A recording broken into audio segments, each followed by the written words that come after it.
I had an idea pop into mind, and the question I had was, why is it that people sometimes just keep holding on to someone that already let go of them?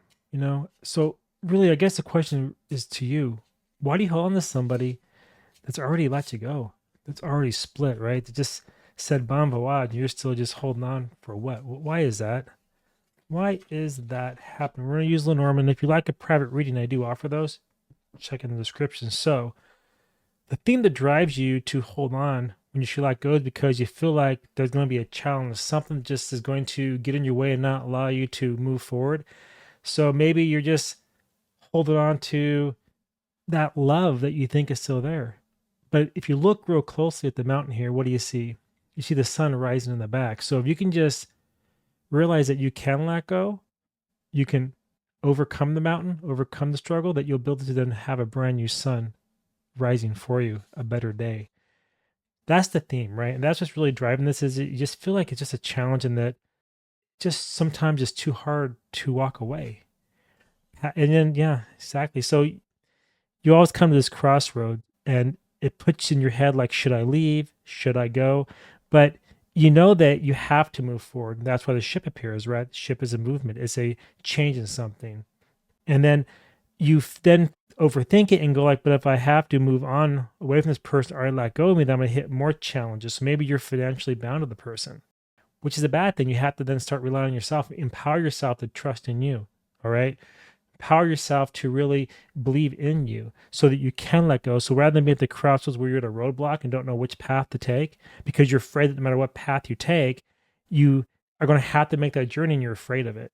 Okay. But once you make the thing, that journey, once you make the decision, the path to overcome the challenges, then the garden, you then can have a brand new social scene, a brand new gathering of friends to help you move forward.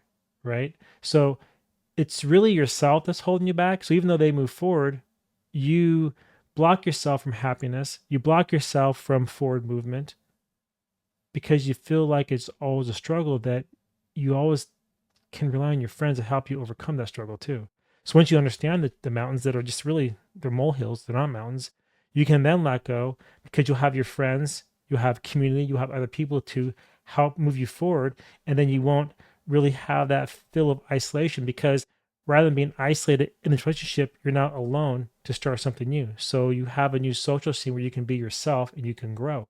And that's why the tower is right here. So again, when you marry this and really think about it, what's going on here is that the challenges were the mountains. That's why you wouldn't let go and you hang on because you always had this fear of choice and you had a fear of being alone.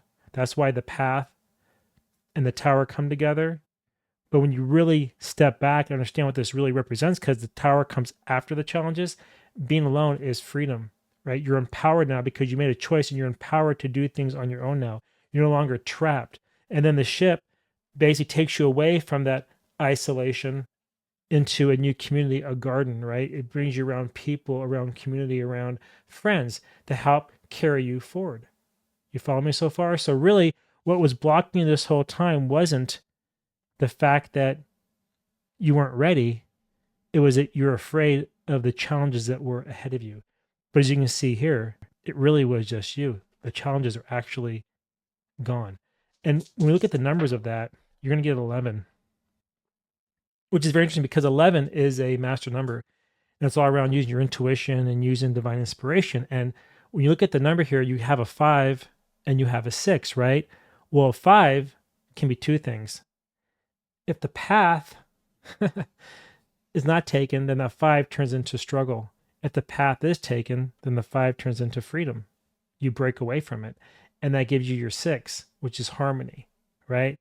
So again, you have to make decisions to break free from the chaos to have the harmony that you want because if somebody doesn't want to be with you, if somebody doesn't want to love you, then you know what? It's time to move on because there's better things and sometimes you're better off alone than always stuck in this position of deciding which way to go.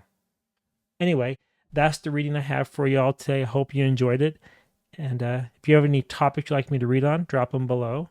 If you enjoyed this, follow me, subscribe, like, comment, whatever. And if you do want a personal reading, I offer those too. And until next time, I want to see you all in the next reading. All right. Bye, everyone.